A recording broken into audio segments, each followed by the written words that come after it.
Enjoy all your favorite sports like never before at BetMGM. Sign up using code Hawkeye and receive up to $1,500 back in bonus bets if you don't win your first bet. When you register with BetMGM, you'll get instant access to a variety of parlay selection features, live betting options, and the best daily promotions in the business. And with BetMGM at your fingertips, every play and every game matters more than ever. Remember to use code Hawkeye and receive up to $1,500 back in bonus bets if you don't win your first bet. Place your money line, prop, or parlay bets with the king of sportsbooks today. BetMGM and GameSense remind you to play responsibly. BetMGM.com for terms. 21 plus only. Iowa only. New customer offer. Subject to eligibility requirements. Rewards are non-withdrawable bonus bets that expire in 7 days. Please gamble responsibly. Gambling problem? Call 1-800-BETS-OFF. Say goodbye to your credit card rewards. Greedy corporate mega stores, led by Walmart and Target, are pushing for a law in Congress to take away your hard-earned cash back and travel points to line their pockets. The Durbin-Marshall credit card bill would enact harmful credit card routing mandates that would end credit card rewards as we know it. If you love your credit card rewards, tell your lawmakers, hands off my rewards. Tell them to oppose the Durbin-Marshall credit card bill. The following is brought to you by the Social Suplex Podcast Network. This is All Things Elite.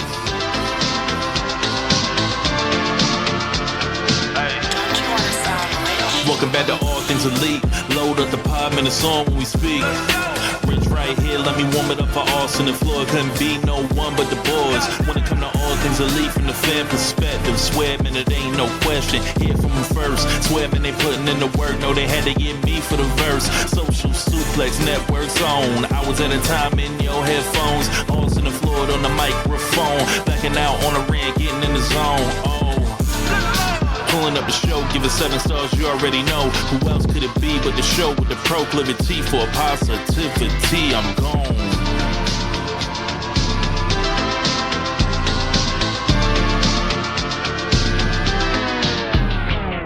Hello, everybody. Welcome to the 231st episode of Social Suplex's podcast about AEW with a proclivity for positivity. Welcome to All Things Elite. My name is Austin Sumwitz. I am the host of this lovely show. Joining with me, as always, is my good buddy and friend, Mr. Floyd Johnson Jr. My man, how you doing?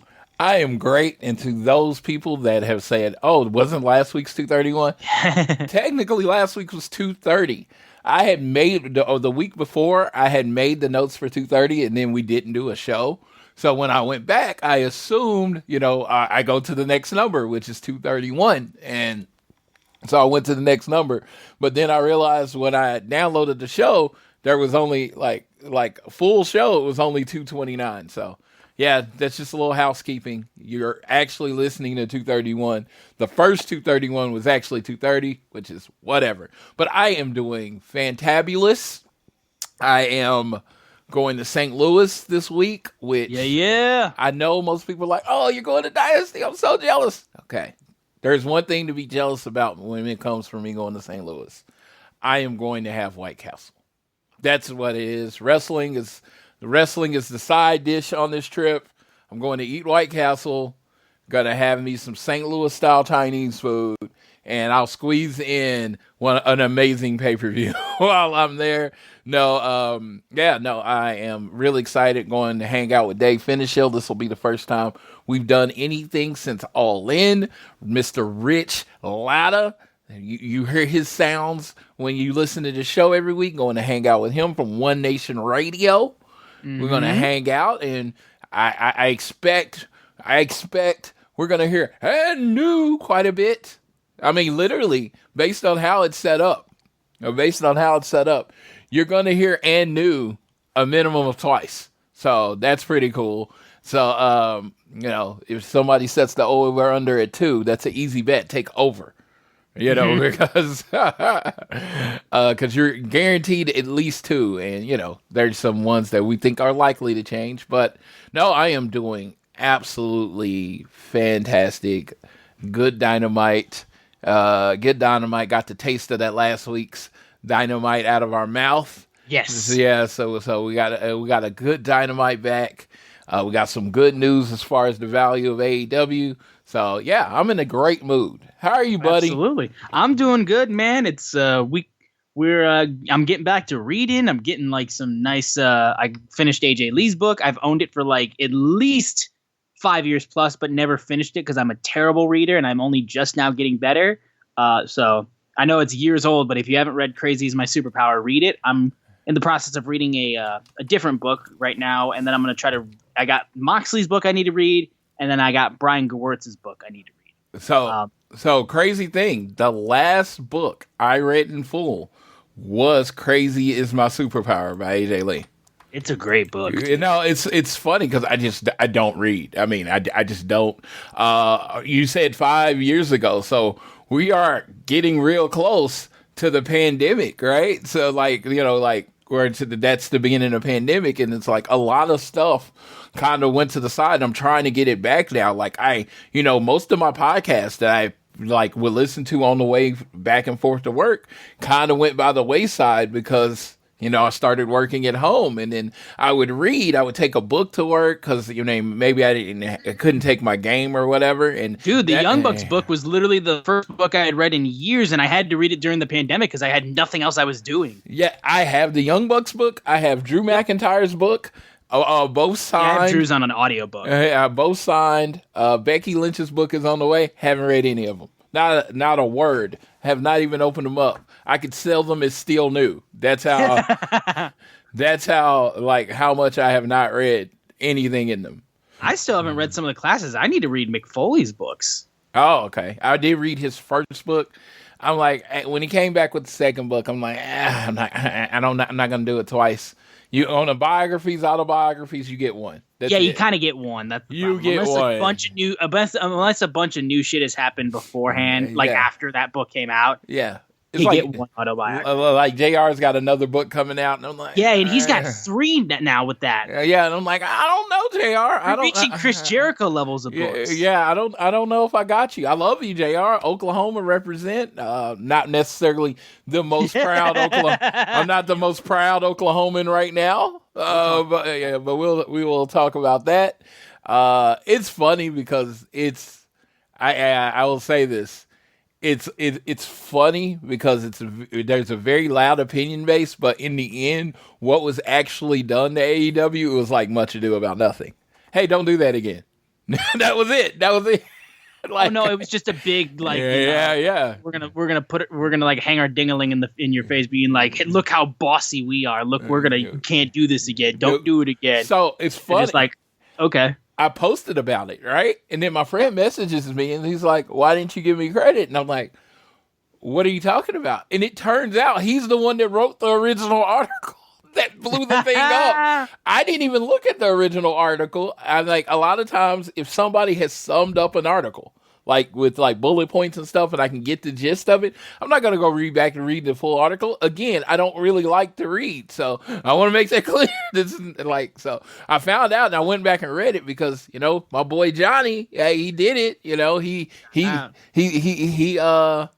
He made this a thing, but it was just funny because it was literally a quote tweet to his article that made it the thing, but I didn't read the original article because, that's the internet. That's exactly like, I didn't read who reads the whole article? Who goes and reads the source material? Just give me the Cliff Notes version, brother. You got a paragraph, maybe 2 to grab my attention, or I'm out and I'm back to reading tweets and looking at cat videos or whatever. Modern day attention span. Yes. And we are part of the problem. I am the problem. No, that's Marina Shafir. She's the problem. Yes, so Marina is the problem.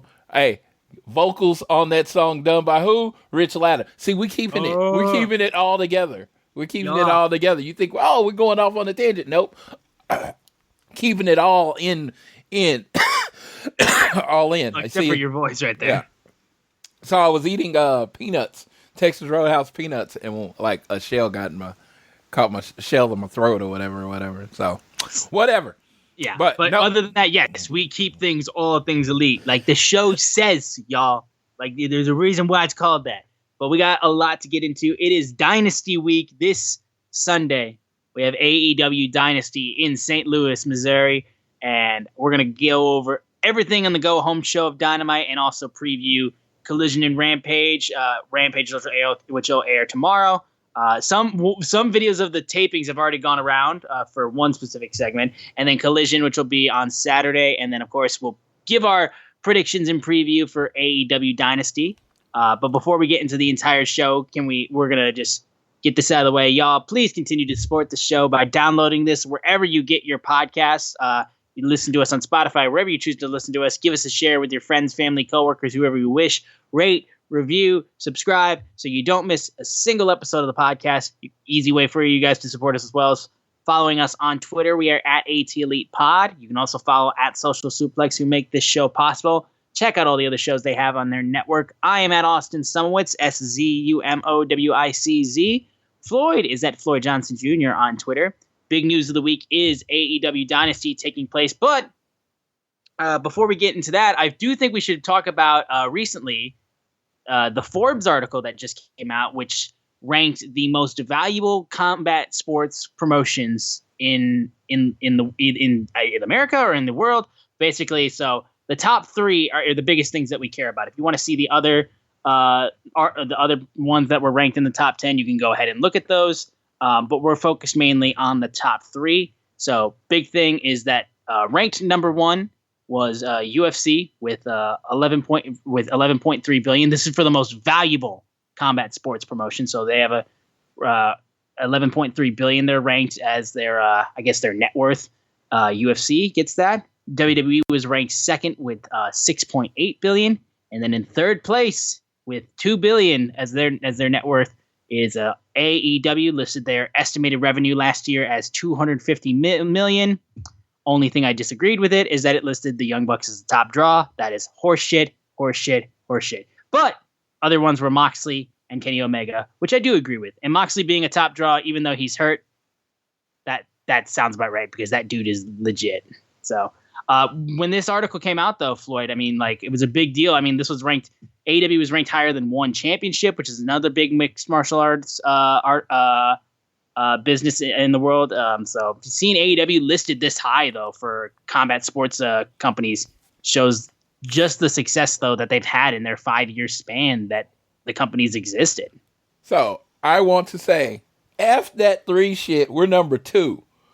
UFC and WWE are the same fucking company. They are under TKO umbrella. They're the same company. So their value should be 17 billion or whatever. And then AEW's number 2, goddammit. Because they're on the same company. I don't want them counted as 2 separate promotions. Screw that shit.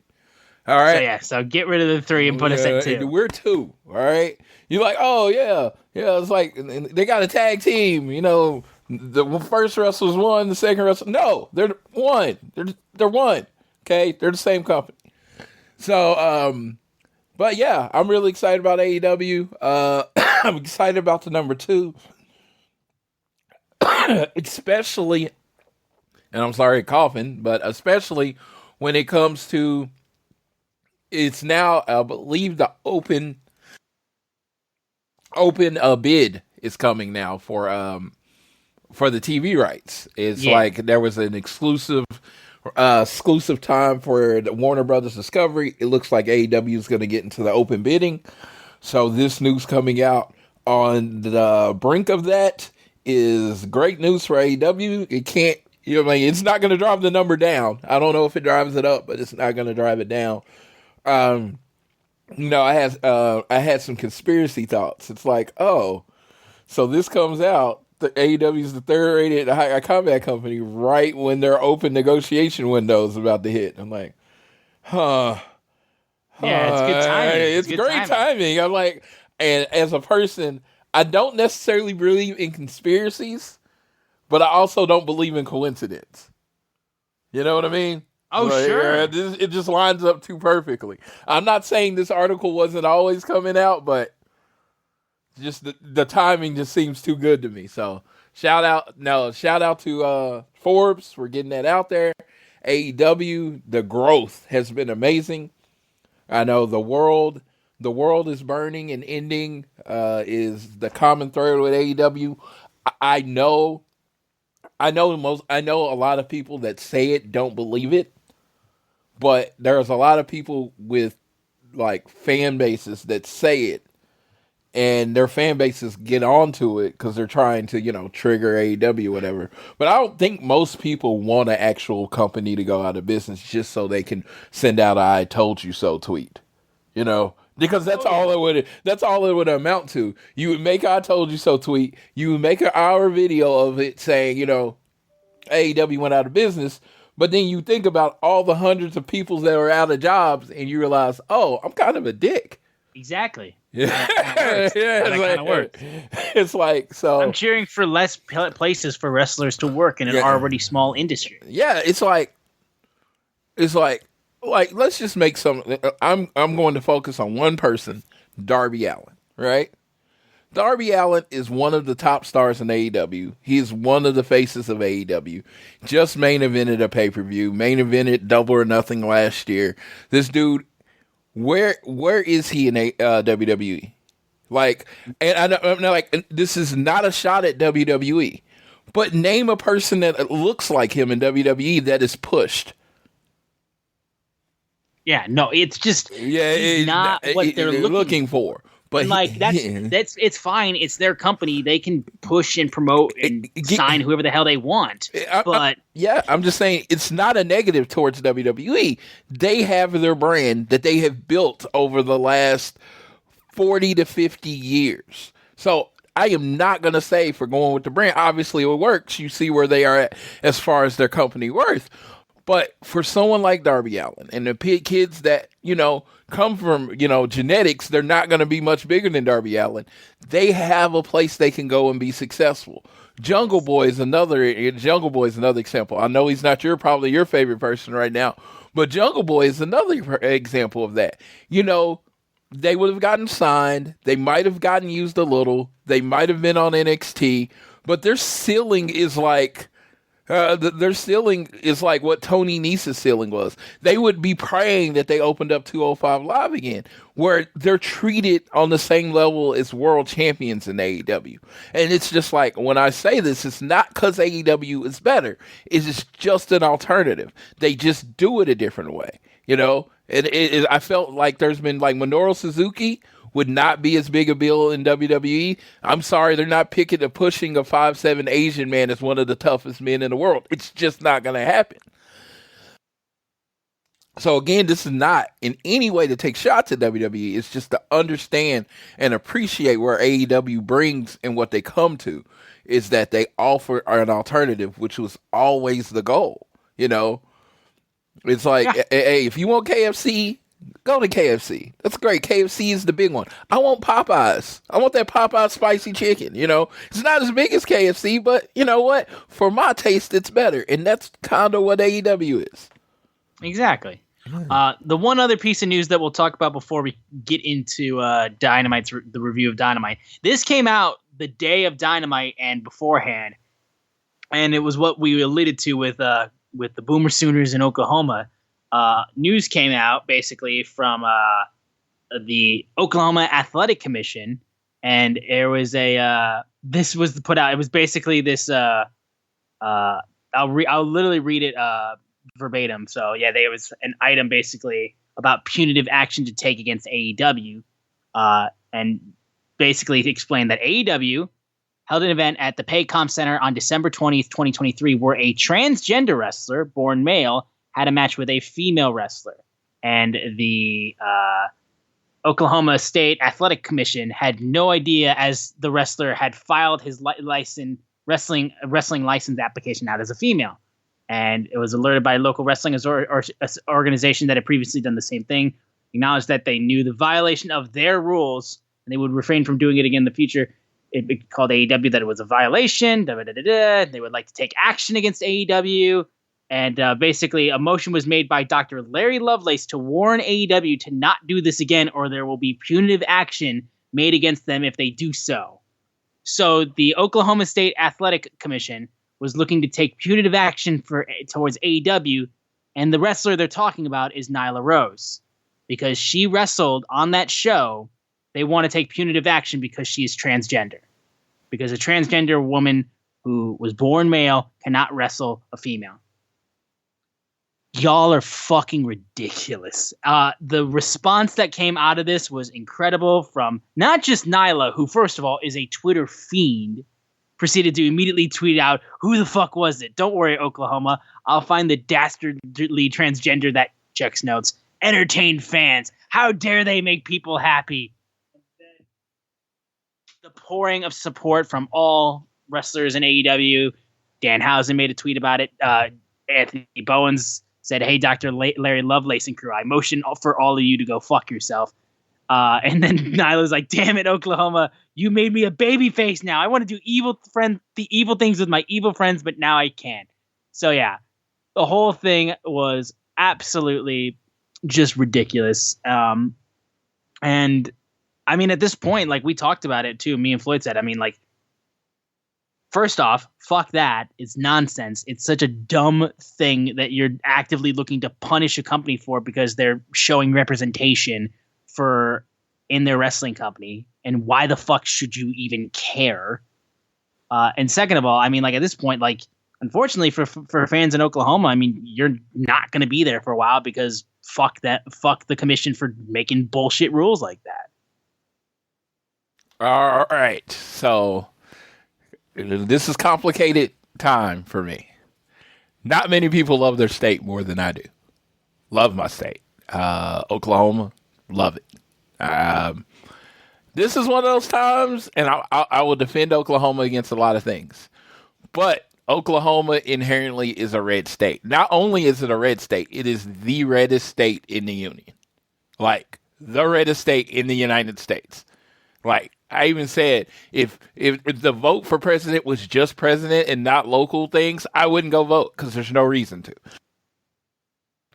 It's such an overwhelming majority. I think it was like 81-19 at the last election. It was something stupid like that. Like, the Republican won, like 100%. So, but yeah, I can't really stand up for him in this situation. Only thing that does bother me just a little bit, and I'd say just a little bit, understand there are levels to this. It only bothers me a little bit, is that everyone with the whole Oklahoma sucks. Oklahoma can do this, and I understand it's simple. It's the commission. It's the sports commission. Yes, and they was like, yeah, and then someone's like, well, the Oklahoma Athletic Commission is by the government, and people elect the government. Okay. The Oklahoma Sports Athletic Commission was established around the time my parents were born in the 50s. Yes. So, guess what, sir? I didn't vote for them. I don't vote for any of them. It has long been decided no one my age has had anything to do with the voting of the Oklahoma State Athletic Commission, right? So, I was like, screw that. It's not the people. I'm like, what happened in this situation, and this is probably the simplest explanation of what's going to happen to. A wrestling company in Oklahoma had a transgender person on their card. They were warned against having transgender people on their card or the punitive action. AEW then had a transgender person on their card. That company, to try to get the rule overturned, this wasn't them hating on AEW. They were trying to get the rule thrown out and overturned. Said, hey, AEW had this. And, like basically the world didn't break. You know what I mean? Like AEW had this. And so instead of Oklahoma, backing up and saying, hey, maybe this rule is stupid, we should get rid of it. They say, okay. They're doubling down. Yeah, we're going to warn them too. So like when people are like, oh, they snitched, they really snitched. They were trying to get the rule thrown out. Right, so exactly. They used AEW as an example as to like why this isn't a big deal, why this is not a problem. Yeah, so they could bring more transgender people in. Like I said, as my state, I'm not going to say there's not hate, but there's hate everywhere. I don't think it's an overwhelming majority of hate more in Oklahoma than anywhere else, right? So in this case, it's bad. It's terrible. I cannot stand up for my state. All I can say is I hope the rule gets changed. And I am very much, and as you can see by my tweet, I am okay with AEW not coming back until the rule is changed. Yes. But I was correctly pointed to that them avoiding Oklahoma just makes the rules stay and nothing changes. What needs to happen, and again, this is me learning, it's the civil disobedience. Have AEW come back to show. Have Nyla Rose main event. Exactly. She's got a main event the next time you come to Oklahoma. Have her main event. Have her be the biggest part of the show. Shit. Have her cut a promo after the show. Yeah, have her do 5 or 6 segments or whatever, and just and then pay the fine or whatever, or refuse to pay the fine or whatever it is. I am not an expert in civil disobedience. I am a go along to get along person. I am part of the problem. So it's I don't really challenge unjust laws. But on May 6th in Oklahoma, there's the next meeting of Oklahoma State Athletic Commission. I will be in attendance to support this rule being overturned, because I know a lot of wrestlers, a lot of promoters don't want this rule in this state. But what they need to hear from is fans. People they are paying to go in attendance, that, hey, the people that actually pay for this thing to say, hey, we don't want that. So I am going as a voice to have my people's back here. And I'm hoping, it's on the news of how many people showed up in support of it. And cause I've met Nyla several times. Yeah. Bunch of Nyla Rose shirts. I will be wearing a Nyla Rose shirt to that meeting. As a very much a supporter. It's just it's a stupid rule, because wrestling is, it's closer to theater. You know what I mean? It's a sport and it's theater, but since it's the athletic advantage, is not as important, because, it's a cooperative sport. Yes. What are we doing? What are we doing? You know what I mean? And it's just it's not breaking anyone. And she just filled out the application and said she was a woman, right? And apparently there's a spot to ask if you've had gender reassignments, and whether she filled that out or not, it honestly shouldn't matter. It shouldn't have to be something that you put on there in the wrestling world. I know people want to abolish the Oklahoma State Athletic Commission. I'm going to tell you now, they charge per event. They charge based on the gate. They charge the wrestlers for merch, or they have in the past. They're not going to get abolished, because that is a revenue stream for Oklahoma. But hopefully we can get this one rule changed. 1,000%. And again, myself, Floyd, nonstop support, not just for Nyla Rose in this situation, but for transgender people in general. It's an issue, and we 1,000% support anybody who choose to identify however you choose, as long as you aren't hurting anybody, which is not the case with this. Yeah. And transgender people, their rights matter just like anybody else's. They didn't even know. That's the whole crazy part. They had no clue. It was just brought up to be hey, this is stupid. You didn't even know it happened. It went off without a hitch. Nobody. Yeah, so why are you freaking out now? Yes.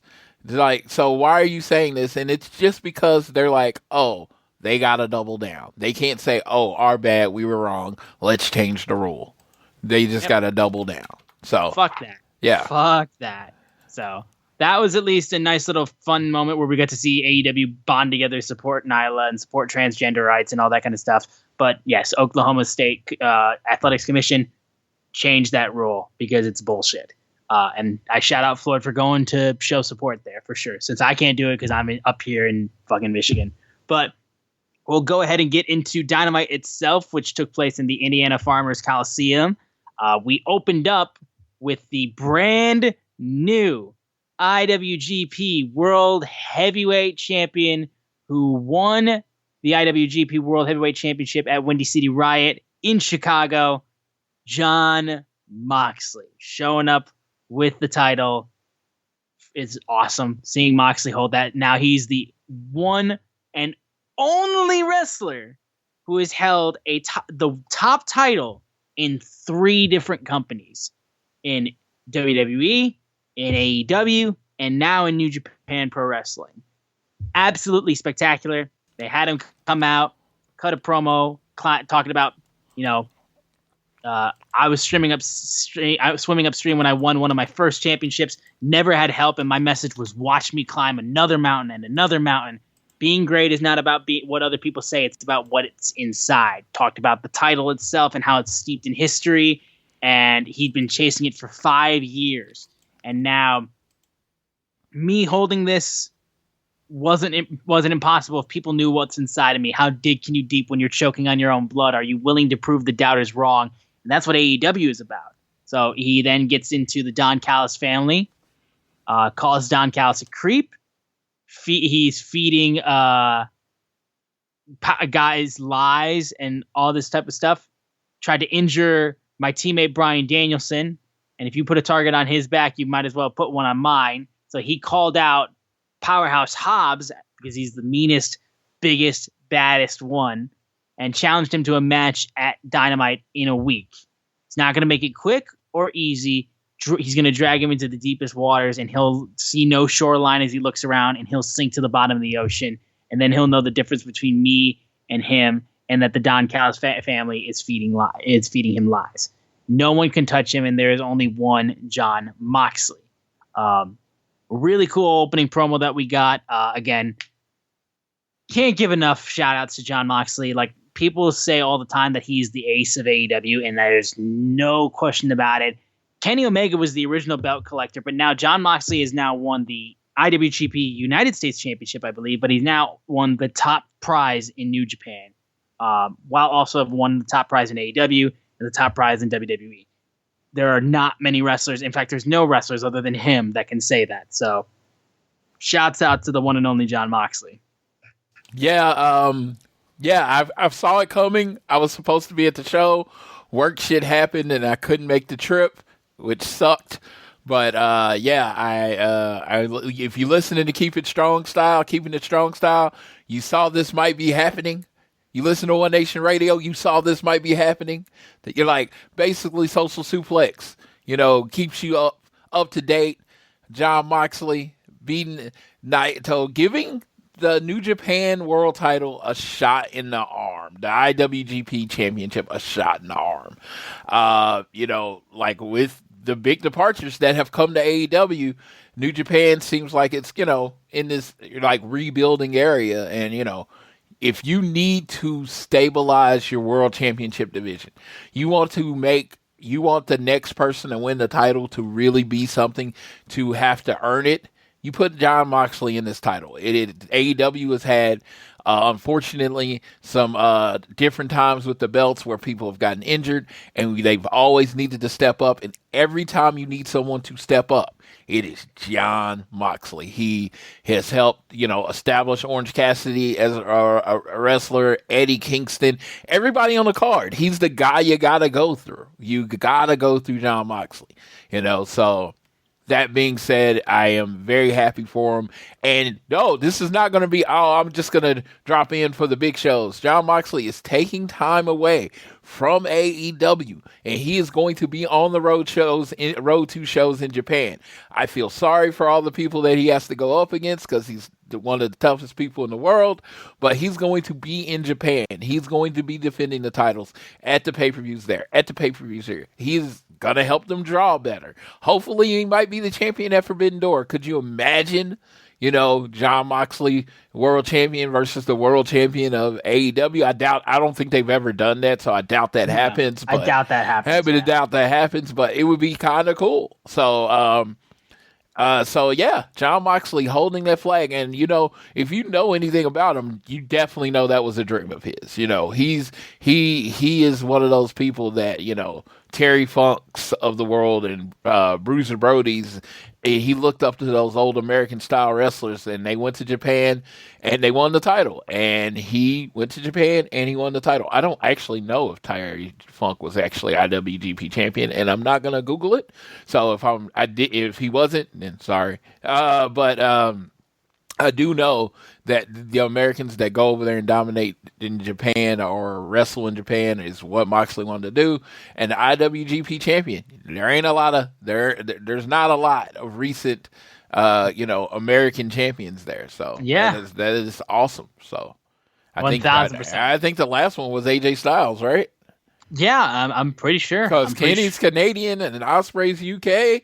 So I think the last American New Japan heavyweight champion was AJ Styles. Yeah, so huge, absolutely huge.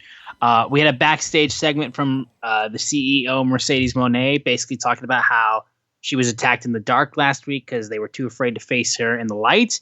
But she said she can't wait to pay back the bitch who attacked her, and said, "Lights off. That sounds way too familiar, Julia Hart.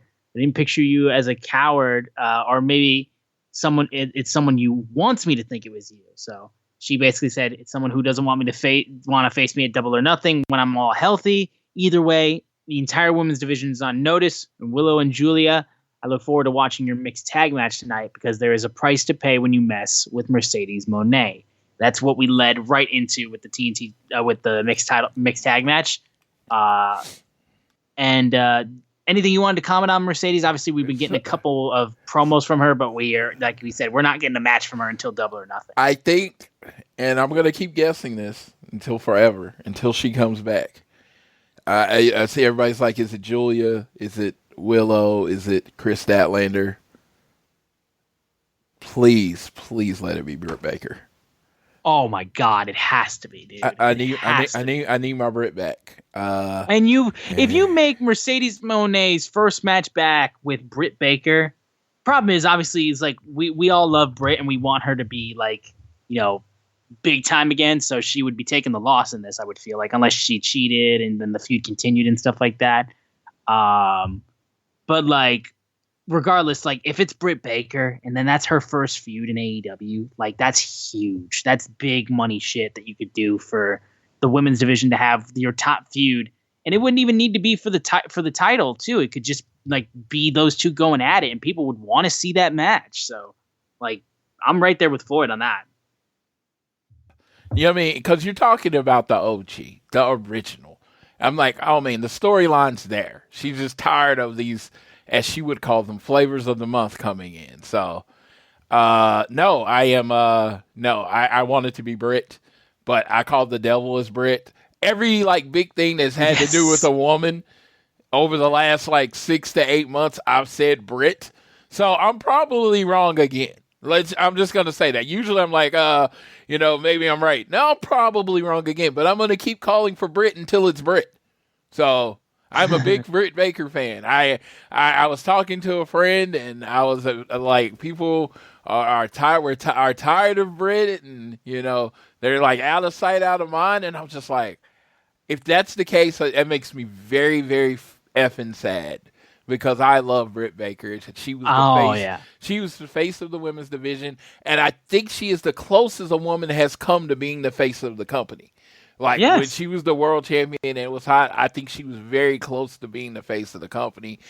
She's good on the mic. I've never had a problem with her ring work. I guess some people do. I've never had a problem with her in-ring work. So I am looking forward to Britt coming back. And I just think when you have Mercedes, right, it's like if you put Mercedes against Julia, it's like, oh, Mercedes is going to beat Julia, right? You put Mercedes against Willow, oh, Mercedes is going to beat Willow.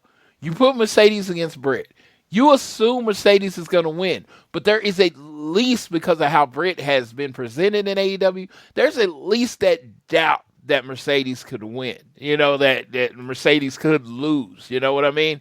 There's at least something there. And I just don't think it is with the other people. And I just think Britt versus Mercedes is a marquee matchup. It is a main event women's match that you can push. Oh, yeah.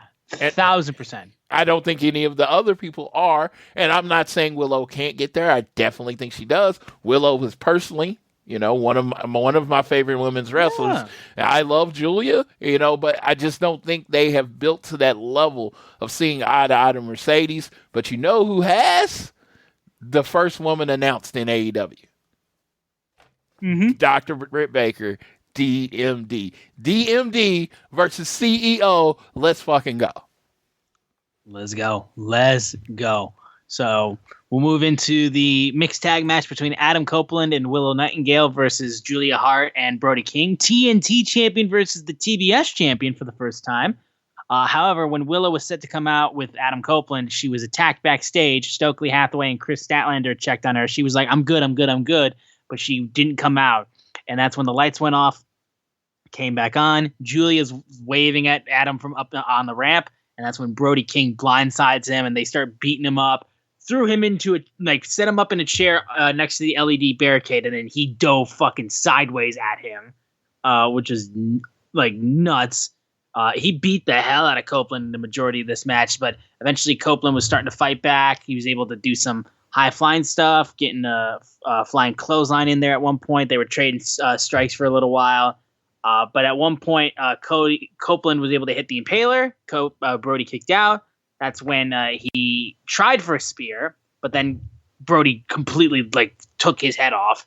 He tried to go for a cannonball in the corner. Copeland got out of the way, and that's when Willow was able to work her way back in. And then the mixed tag match actually happened with because Julia was just basically there, almost like a manager, like normal. But now she actually got to wrestle when Willow tagged in when she came in back from the attack that she suffered backstage. Crossbody. She did a crossbody to press to Brody King. Then Willow then immediately went after Julia. She backed off. Copeland hit a spear on Brody King. Willow cannonballed Brody in the corner. Julia then proceeded to hit a knockout punch onto Willow. While the referee was not looking, though, she had her fist wrapped up in a steel chain, hit the Heartless on Willow, and Julia gets the victory via ref stoppage with the Heartless submission. She wouldn't let it go, and that's when Mercedes Moné comes out with a steel chair. Julia quickly runs away while Mercedes is holding the chair in the ring. She then sees Adam Copeland and especially Willow Nightingale. Looks like she might try to go after Willow with the chair, and then she just drops it. Copeland comes up, they shake hands, and then her and Willow just exchange a look as they still do not trust each other worth a damn. I thought this was really well done. I thought Willow coming back in and getting some offense on Brody was awesome. I thought that was so cool. And then the way Julia was able to just sneak in there, the dirty work had already been done by whoever attacked her backstage, so she was able to get the victory. Good win for Julia in that way. Good heelish win. And Mercedes coming in for the save, I thought was cool. I thought this was a really nicely done match and segment. Yes, this is probably the best I've seen a mixed tag be done. And, with the late arrival and her attacking Brody, and it was perfectly done, because in mixed tag matches, when you're like, the woman has to fight the woman, the man has to fight the man, honestly, there's only a certain amount of format that you can go. So yes. By taking it out a little differently, and then you got the person who's been attacking people in the background aspect of it, this is all great. This was done perfectly. Her hitting Brody King. It was and then, then she lost, with the chain. And it's okay, well, this adds to a lot of people had just assumed Willow is going to win on Sunday. This adds a little bit. Hey, Julia, she has a chain. She ain't just going to give up her title. So I like that aspect of it. And I just like Brody King. I just want Brody King in my ring as much as I want Brody King on TV every week.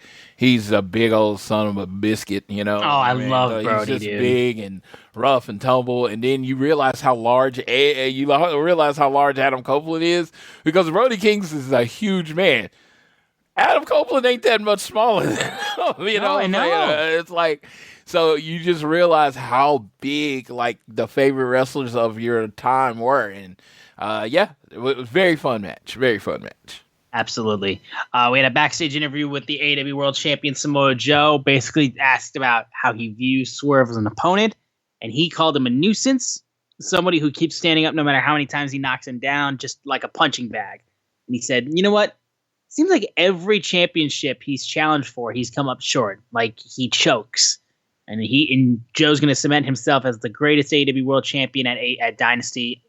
And Swerve will be known as a choke artist. But at Dynasty, You don't have to worry about that because I'll be choking you out instead.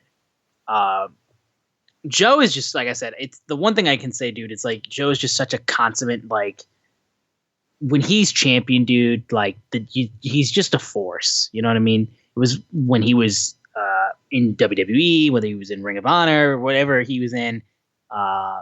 Joe is just spectacular, and I truly do think he's been a very, very good AEW World Champion. And this feud with Swerve has been tremendous, and it's definitely got one of the things I'm most hyped about.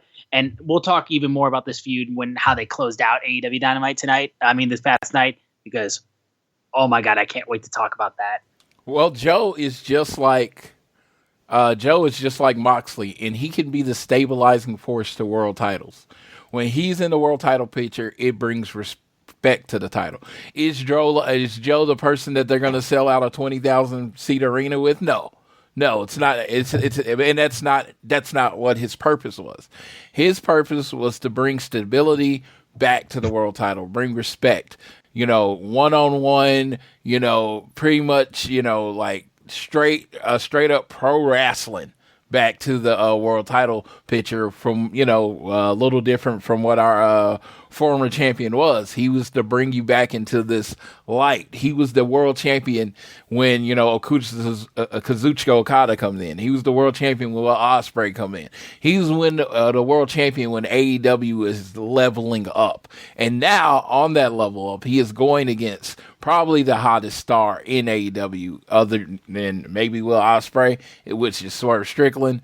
And, he is, I've seen stuff that says the final boss, and the final boss has been used a lot, probably overused over the last few months. But Joe represents that better than anybody, because he was the only final boss that, while calling himself was the final boss, is the world champion, which is definitely the actual final boss. You get what I mean? How are you the final boss and you're not the world champion? That means there's at least one more boss after you defeat, right? Genuinely. Like there's at least one more. So Samoa Joe, I'm looking forward, to this, but this was amazing. He cuts the best badass promos. Like when he was losing a little bit more, it was like, I give the credit to it now. Shane Taylor, the Jawbreak Kid, Shane Taylor does this. Even when they lose, their promos are 70-0, not 0-70. You know what I mean? They don't, like, their promos think, hey man, I'm about to kill somebody, no matter what the result is. And it's like Samoa Joe just like, oh, you started kind of feeling bad for Swerve Strickland at the end. He's like, yeah, I'm going to beat you to death if that's what it takes for me to get your title. For me to keep my title, I will beat you to death. That's basically what he said. Yeah. So we'll move into the trios match between the Elite, Kazuchika Okada, Young Bucks versus Daniel Garcia and Death Triangle, Pac and Penta Zero Miedo. First, I will give this credit. This was well done. They were showing a video package of FTR and their responses to the Young Bucks and all that kind of stuff, and building them up and showing them. And you can hear Matt and Nick being like, "What the hell is this? Turn this shit off!" Basically, and they're standing right next to TK as they interrupt their video package. So they interrupt FTR's video package, and then said some other bullshit. I don't know. I wasn't listening. And then they go out for their match. Them interrupting the video package is genuinely well done.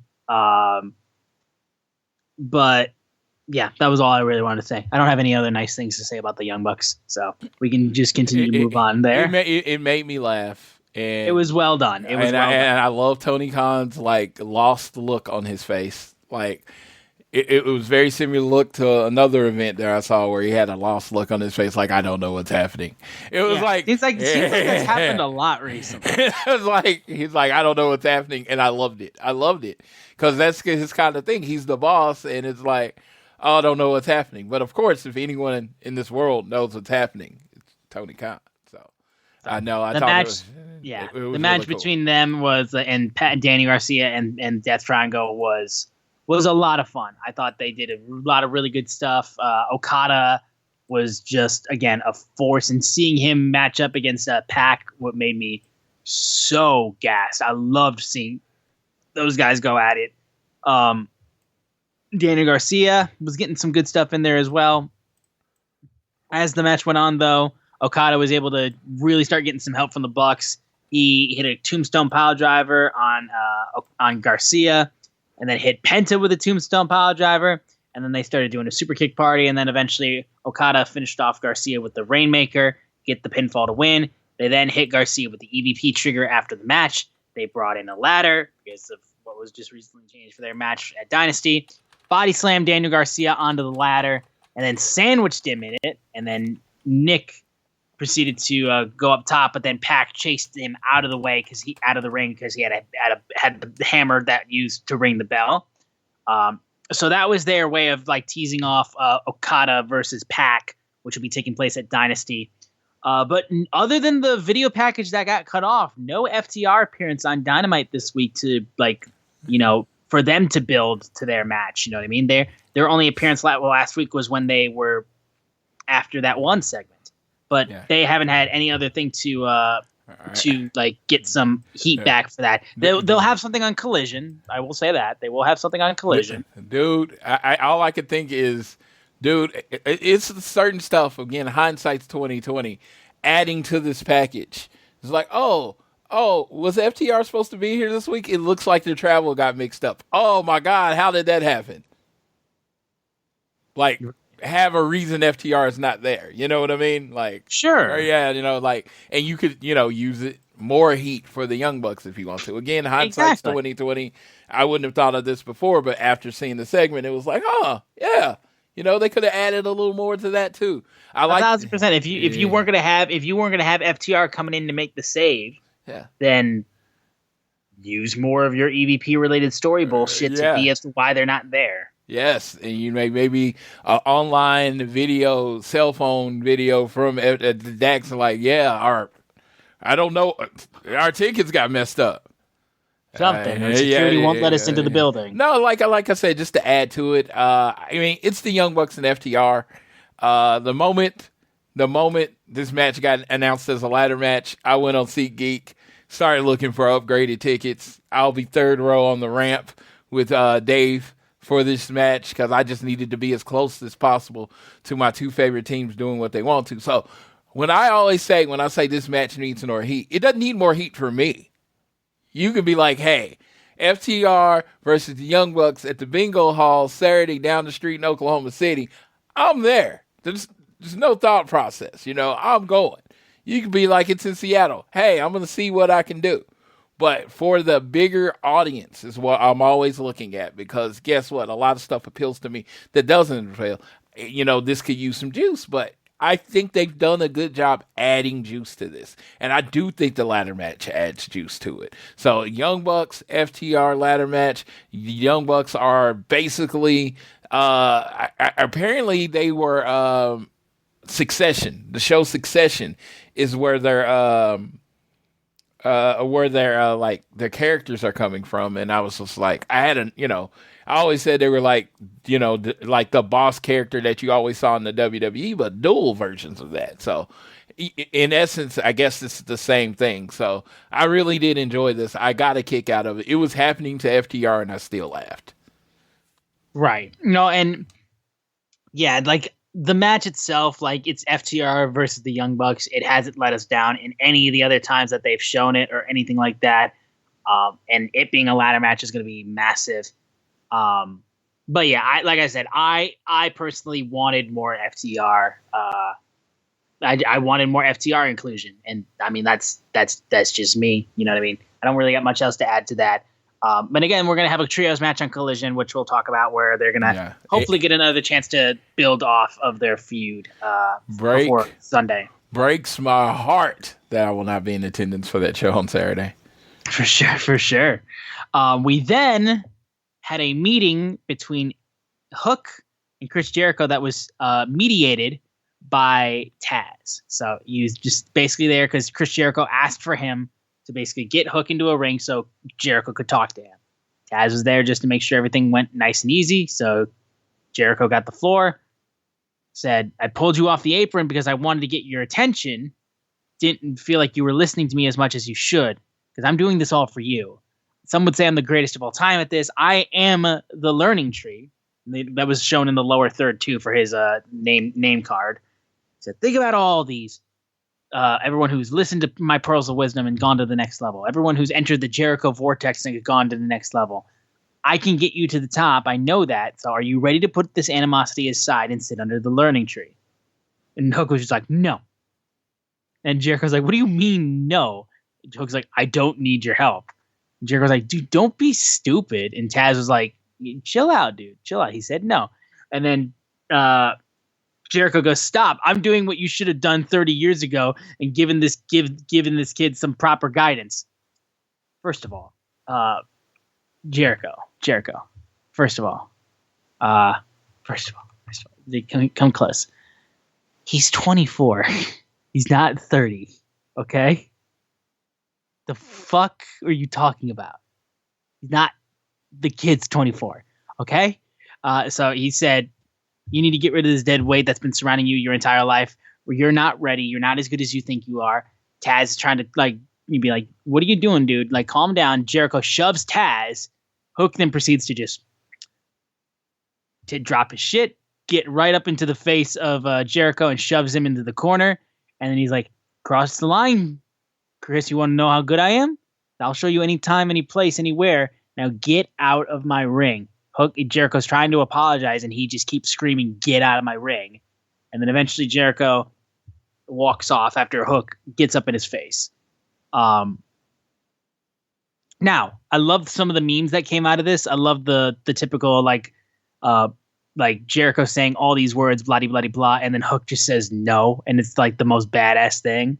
And I thought Hook was a great, like, intimidator in this segment, getting right up in his face, not giving a fuck. I thought that was he did a really good performance. Enjoy all your favorite sports like never before at BetMGM. Sign up using code Hawkeye and receive up to $1,500 back in bonus bets if you don't win your first bet. When you register with BetMGM, you'll get instant access to a variety of parlay selection features, live betting options, and the best daily promotions in the business. And with BetMGM at your fingertips, every play and every game matters more than ever. Remember to use code Hawkeye and receive up to $1,500 back in bonus bets if you don't win your first bet. Place your money line, prop, or parlay bets with the king of sportsbooks today. BetMGM and GameSense remind you to play responsibly. BetMGM.com for terms. 21 plus only. Iowa only. New customer offer. Subject to eligibility requirements. Rewards are non-withdrawable bonus bets that expire in 7 days. Please gamble responsibly. Gambling problem? Call 1-800-BETS-OFF. Say goodbye to your credit card rewards. Greedy corporate mega stores, led by Walmart and Target, are pushing for a law in Congress to take away your hard-earned cash back and travel points to line their pockets. The Durbin-Marshall credit card bill would enact harmful credit card routing mandates that would end credit card rewards as we know it. If you love your credit card rewards, tell your lawmakers, hands off my rewards. Tell them to oppose the Durbin-Marshall credit card bill. This was one of his best segments, I would say, that he's just performed in. Still not crazy about this feud. That's just me, though. But I can tell you, though, that regardless of the fact, though, I do think Hook has improved tremendously in terms of segments, and I think he can gain a lot out of this segment, just out of this feud. I'm just not personally heavily invested in it. Yeah, Jericho, I am going to say the thing that everybody on the internet saying, and it is not original thought whatsoever. He needs to take a break. Yes. And I just think it'll be good for him and AEW. When legends like that take time off, they always come back to this explosive, like to this renewed energy. Yes. So make them miss you. Yeah, you go back, you go away for a few months. Jericho's really good at reinventing himself. But reinventing really only works when you go away and then come back. Like this whole Lionheart thing. He should have went away and then came back as the Lionheart Chris Jericho. Say it like he's trying to find his youth or whatever you want to do. But reinvention doesn't work like while you're like actively still in the character. So Jericho feels really, really, really stale. And because of that, this feud with Hook feels stale. And it's not like I think Jericho's one of the best things that ever happened to AEW. Such a very important part. But sometimes you just need to take a break. It's what's best for the company. What's best for the company might be a little less Jericho. Because I do think if he goes away for a few months, maybe, does the workout thing, come back all ripped up and, come back to challenge somebody big that they've built. Again, I think he'll start being a rating spike once again. And I think there'll be a renewed entrance, singing Judas as he comes in. Even if he comes back as a bad guy or whatever he comes back as. Yes. Taking a break, I just think would make everyone love him more. And I think he did it really well in WWE. He would take a break every few years and then come back. And it's just like... That's one of the biggest things about reinventing yourself is like when you can't just change your character like every few months but still be on TV like in between the change. You got to give them time to like I said, to miss you. You got to give them time to just talk about your character and then like what they want to see Jericho do nowadays and all this type of stuff. And then when you get to that level where like people have been missing you and they're talking about where's Jericho, that's when you come back and all of a sudden you're completely different. And all of a sudden you're so you've been away for so long and you're not the same. You're just not the same anymore. And then that's when people really get like into what you're trying to sell, like as your current wrestler. So yeah, and even now, I think if we have a match on Sunday, Jericho and Hook put on a great match, and Hook chokes Jericho out, right? I don't think it elevates Hook. I just don't. I don't think at this point Jericho is elevating anyone, which is what his goal is.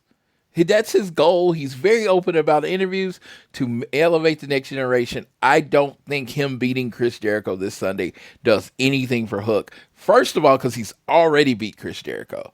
Yes. I don't really, like I said, I've never understood this way of booking. It's different.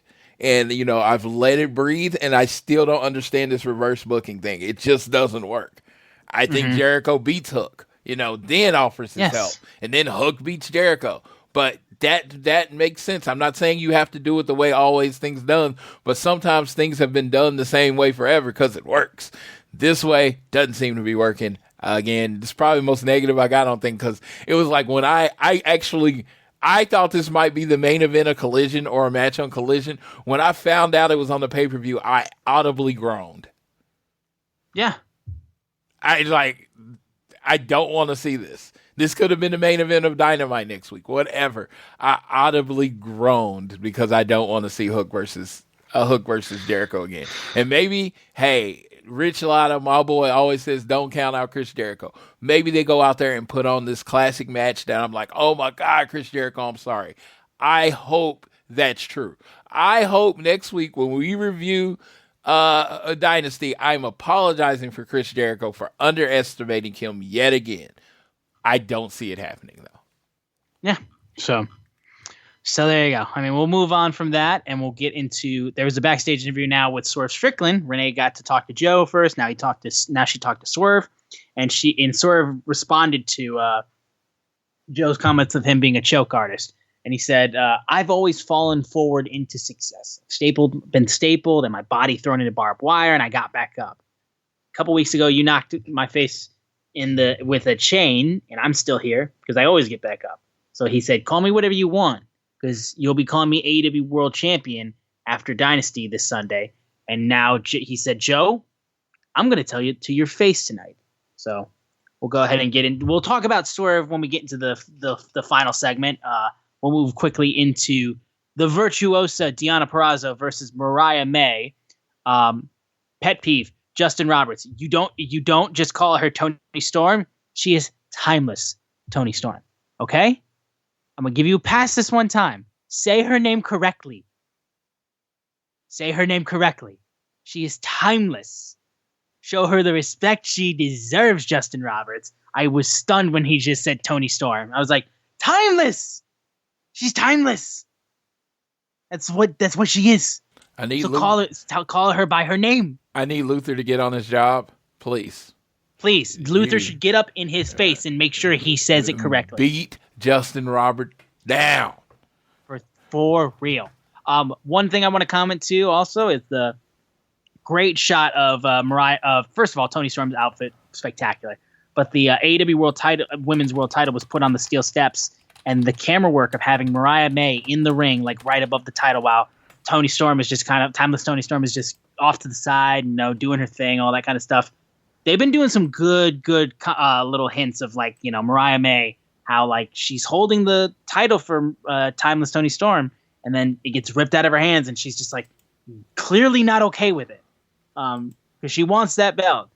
So her going up against the virtuosa Deonna Purrazzo was a big time match, and I thought they did a good job. I thought there was some nice work in this match.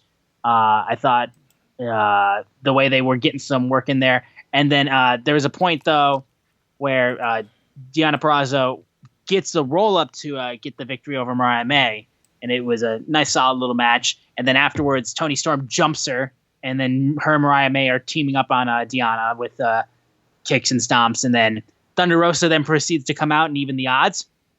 And then, of course, Toni Storm messed up her face paint previously. Thunder Rosa wanted to get some just desserts. And she took him down. First of all, Deonna Purrazzo shoved Thunder Rosa, basically saying she didn't need her help. That's when Deonna Purrazzo got swept out of the ring and got pulled outside. But then Toni Storm tried to sneak up behind her and hit the Storm Zero, but didn't work. And then she took lipstick and smeared it all over Toni Storm's face. It was just going like legit. It was the image of her covered in that lipstick is insane, absolutely insane. So I thought that was really, really well done, and got some great heat. And Thunder Rosa was just jawing at Timeless Toni Storm. Thought it was a great little way for them to get heat for their match, and I thought it was well done. I thought the little bit of story beats of Thunder Rosa and Deonna Purrazzo was good. I love the story beats they used for Mariah May and her link to, she very much might be trying to take the world title away from Timeless Toni Storm if she gets the opportunity to do so. So I love, like, it feels like all of the story beats that they included in this match in this segment was well done. Sorry, I just dropped my AirPods, but other than that, yeah, I thought this was the match itself was fine. I thought it did a good job, but the story elements I thought were well done in this too. Yeah, Thunder Rosa. It's they're doing a really good job of making you believe that Thunder Rosa could win, but it's also doing a great job of setting up the reason that Thunder Rosa might not win is Deonna Purrazzo. So it's all set up there. It's like, I feel like it's setting up for a triple threat match eventually, but I am really enjoying it. I think Thunder Rosa has a renewed sense of energy. She, again, not by choice, but she went away from a while, healed up, came back, and she's been on fire. Toni Storm, hot as ever. Deonna Purrazzo, we're starting to see the Deonna Purrazzo, the actual virtuosa from Impact that we've seen for years. And, like I said, I've been very clear that, when that virtuosa comes out, when they get to the real Deonna, I think a lot of people are going to get behind her just because, she's one of the total packages when it comes to women's wrestling. So I'm looking forward to this, and I'm looking forward to this match on Sunday. For sure. We then had a quick backstage segment with the Ring of Honor 6-man tag champs, Bang Bang Gang, Switchblade and Jay White, and the Guns. And they said basically they want the AEW World Trios champions, and they want it to be a winner-take-all match. So this was a match that was announced for the for 0 Hour.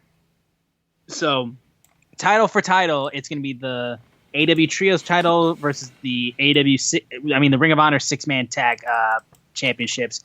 All the titles are on the line. So the Acclaimed and Daddy Ass versus Bullet Club Gold will be on 0 Hour that they announced right there. Yes, this has been needed.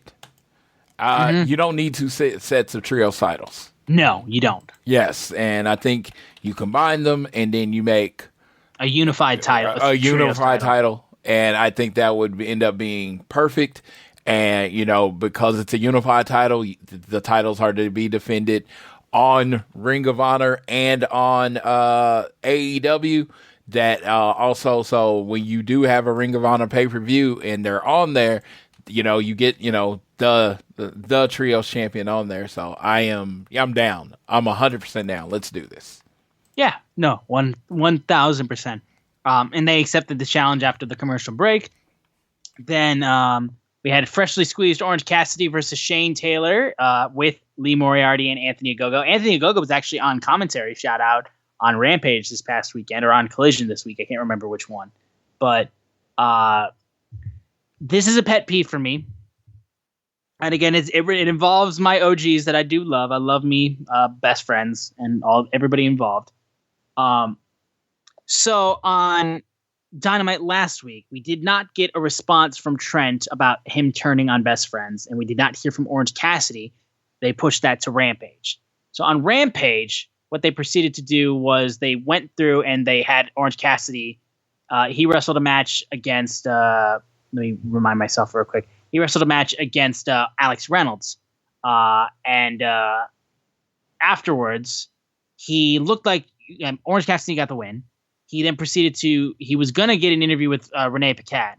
They wanted to hear about the implosion. As he was about to talk, Trent then proceeded to walk down the ramp. Chuck Taylor then got in the ring, trying to align it. Look, it seemed like he was aligned with Orange Cassidy, and then Trent backed off. But then Trent was just very much like upset and just not okay, and he just walked out of the ring. So again, Best Friends is all kinds of imploding. But we haven't heard from any of the members of Best Friends and whatnot. So Freshly Squeezed is having a match with Shane Taylor, which I love. I love that Shane Taylor is going up against a guy like OC. But I'm still left with very little to go off of with the Best Friends implosion that happened 2 weeks ago.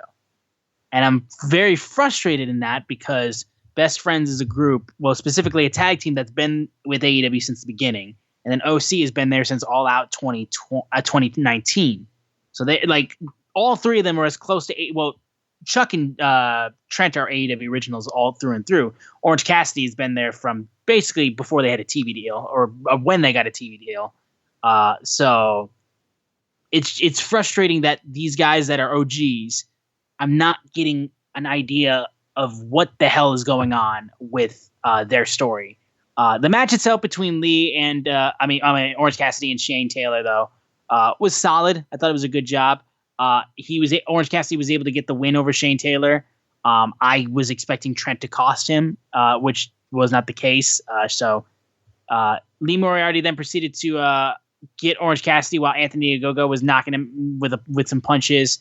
Matt Sydal and Christopher Daniels were looking to make the save, but then Trent is there and hits both of them with a steel chair and basically not letting anyone try to help Orange Cassidy. And they just had Trent watching from up top as STP proceeded to just continue to beat down Orange Cassidy. And then he turns his back and walks back up the ramp. Chuck Taylor is not around. So we're getting progression kind of with this storyline, but there's just nothing to like sink into right now. Obviously there's a little bit more confusion to it because the turn just happened 2 weeks ago. I'm aware of that. Yeah. But I just kind of still want explanation for it, I feel like we're getting to the point where Orange Cassidy versus Trent will be the match at Double or Nothing. I feel like that's where we're seemingly heading down to. I just want more story beats for these guys just because I feel like that, they have been friends for so long. They have been tied together for so long that there are things that you can mention and go into. I want a big if you're gonna do this, I didn't agree with them breaking up Best Friends in the first place. I didn't agree with it. I still believe Best Friends could be challenging for the tag team titles right now. They're not. They've never gotten a chance to actively be tag team champions and had made those chances count. So I still felt like you could make them tag team champions literally right now. So I didn't agree with the breakup in the first place. So I want, at least if you're going to break them up, I want them to really hone in on why this is happening and make it entertaining. So they still have plenty of time to do that. but I'm just frustrated as well because I'm not getting what I want from best friends because I would rather them still be together. And then I just want explanations for it. Does that make sense? Correct. And I kind of dig what they're doing because it's a slow build. I know. That this is going to be I feel like this is going to be more of a double or nothing build than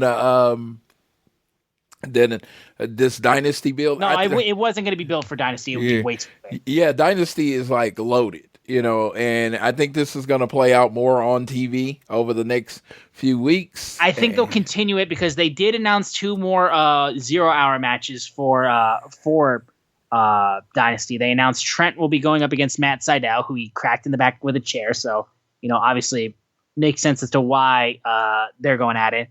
And then we have Orange Cassidy and Katsuyori Shibata teaming up to face Shane Taylor and Lee Moriarty. So Shane Taylor is now getting some extra help, and Orange Cassidy is getting a little bit of extra help from one of the only friends he still has because Trent is, ruined best friends. So absolutely, and that's what I was saying. It's just I find this storyline intriguing because they are the remaining faction from the beginning. You know what I mean? From within the first year, the best friends and Orange Cassidy were together. Orange Cassidy at the street fight showed up for the best friends. So they have been pretty much a stable part. All the factions have come and go, had new members, had lost members, blah, blah, blah. The best friends were pretty much stable. So their breakup, yeah, I think it does need a lot more levity, and we will see where it goes, but it's going to end with something big. So I'm really looking forward to it. Yeah, no, and again, I would very much. I know that they still have plenty of time for it, but I want an idea of what this is going to be really centered around. You know what I mean? And I get they have time to explain that. I just want. I don't know. I want to know for sure what's the reasoning for it, and it's just we'll see when they eventually decide to let us know about that. But we then had quite possibly the match of the night, which is we had basically the main event before they had the overrun with the promo afterwards. But we had Claudio Castagnoli versus Will Ospreay. God damn, this match. I don't even know if I need to comment on much else on the match because, they killed it, everything else. The fact was, I was waiting to see what the hell Will Ospreay was going to do with the swing. It was the biggest thing that I was waiting to see what happened. Because I was like, he's going to do some weird shit. And people made the jokes of him, the video of him at Disneyland when he was riding Dumbo, just screaming like a fucking maniac. That's what he was going to sound like when he was in the swing. So Claudio gets him ready to get swung. And he does the motion that he's going to swing him. He starts it. And then that's when, with all the core strength in the world, Will Ospreay pulls himself up out of him being swung. He pulls in and then just proceeds to nail him with a DDT and then just hit the Cancun tornado. And then that didn't get it done. And then eventually he set it up for the Hidden Blade to get the pinfall win. But I was just when he was able to work his way up and just use his core to get up out of there, out of the swing. And then one of the craziest counters that we've seen to that move fucking blew me away. Now the entire match prior was just hard hitting, great wrestling from both Claudio and from Ospreay. But my God, man, when he countered, that was the biggest thing I took of that. The counter out of the swing was one of the coolest things I've ever seen. That shit was so cool. Yeah, this match was an absolute banger. No shocker to anyone that has ever seen Will Ospreay or Claudio Castagnoli wrestle. That's it's going to be a banger. So it was, but that reversal was really, really good. I did early, after the match, you started seeing, because Will Ospreay is still loosely, he's still considered a part of the Don Callis family. But the rest of them are heels and he's a face.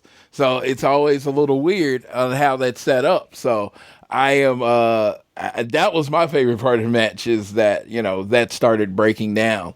But, good job. I thought the Hidden Blade to the finisher. Now, I am the outlier on this, and I'm just going to take this moment to say this. I prefer the Stormbreaker. I've never been a strike finish person. like, like Sweet Chin music back in the day and stuff, but like a elbow on the ground, clothesline on the ground, like those type of moves, never been a fan of those. I like it to be a move. And the Stormbreaker's a move. And, it is what it is. But that was just like something that was on my head when watching it. I was like, he hit him with Stormbreaker. I'm like, that's cool, but it's kind of just like a short clothesline. You know what I mean? I want moves. I like moves. I'm a moves mark. So I want the big Stormbreaker. Again, outlier. I know, if there's an 80-20 rule, I'm in the 20. So I don't matter. Never change anything. You're Will Ospreay. You do this better than most people do anything they've ever done in their life. So, but I just wanted to say that from my Floyd perspective. But I really did enjoy the match. Thought it was an absolute banger. They could run it back another time for the title if Will Ospreay wins the championship. I think they got some left in them. If they had a full 30, I think they could have went to a whole different level. Oh, yeah, I think that could have been just completely just like leveled up big time. But with what we got, though, was still incredible, still super well done, still amazing. So, yeah, we then move it. Well, first of all, afterwards, we had Powerhouse Hobbs, Takeshita, and Kyle Fletcher attack Claudio. The Don Callis family jumped him. John Moxley ran, but then Hobbs and Fletcher tried to swarm Moxley. They were trading strikes. Ospreay was not happy and screaming at Kyle Fletcher about the whole ordeal. And then they announced two matches for Collision. We'll talk about those when we preview that. But first, we'll get into the overrun of what happened to close the show, which was Swerve coming out because he said he wanted to get face-to-face with Joe. So he said, I said earlier, how do I know how I'm going to beat Samoa Joe? Remember last week when I knocked you on the floor? I held your championship above my head, and you were scared. Fear that I know that you know that I'm going to beat you for that title. And I'm only waiting out here for you to come out here so I can say it to your face like a man. Joe comes out, but AEW security is trying to hold him back. Swerve then proceeds to do one of the craziest things that AEW has had on TV.